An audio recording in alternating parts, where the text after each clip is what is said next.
At this juncture, I assume after discussing the different competencies of information literacy, you are now information literate. So ngayon, para ma-embody natin ang pagiging information literate, critical thinking is the key. And of course, we have to understand the different categories to evaluate media and information available. The main objective of this online course is of course to educate and advocate the importance on how to mitigate at mabawasan ng fake news. Ngayon, gagamit tayo ng isang reference galing sa International Federation of Library Association that published a status or infographics entitled How to Spot Fake News. First is of course to consider the source. So, click away from the story. Huwag tayo agad tumingin doon sa story. Tignan natin saan ba siya nanggaling, sino ba yung author, sino ba yung pinaka nag-publish ng article na yon. Tignan natin yung website, tignan natin yung mission, and of course the contact information for credibility.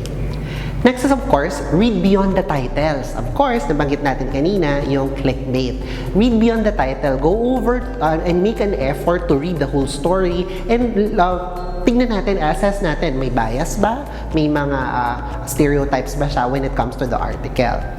Next, to validate the credibility of the creator, of course, check the author. Is the author credible enough to publish a certain article or to publish a certain content?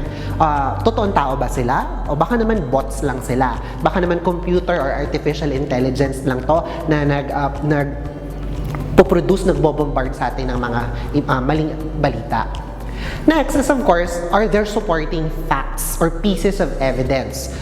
Dito rin natin makikita na is the article appearing in different sources of information that are also credible?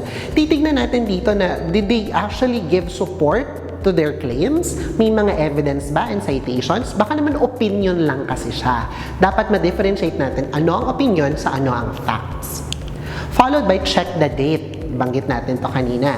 Sometimes, these are actually original and factual information but in the wrong context. Shared in the wrong context. Baka naman, noon pa tong article na to, ngayon lang pinapalabas dahil ngayon siya uso or dahil ngayon siya nagtitrending. Minsan, nalilito tayo dun dahil nakakalimutan na natin kung kailan talaga na-publish yung article o yung content na nakalagay.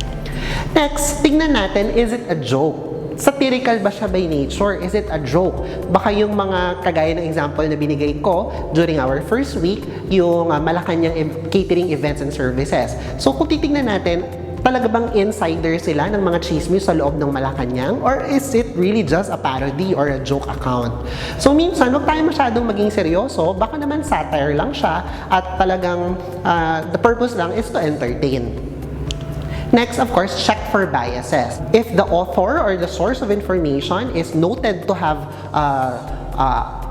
bias when it comes to certain political agenda, religious affiliations, or for a brand, if it's an advertising, baka naman branded entertainment yon, kaya naman pala lahat positive. O baka naman kalaban siya ng brand, kaya lahat ng binabanggit niya wala na siyang magandang nabanggit.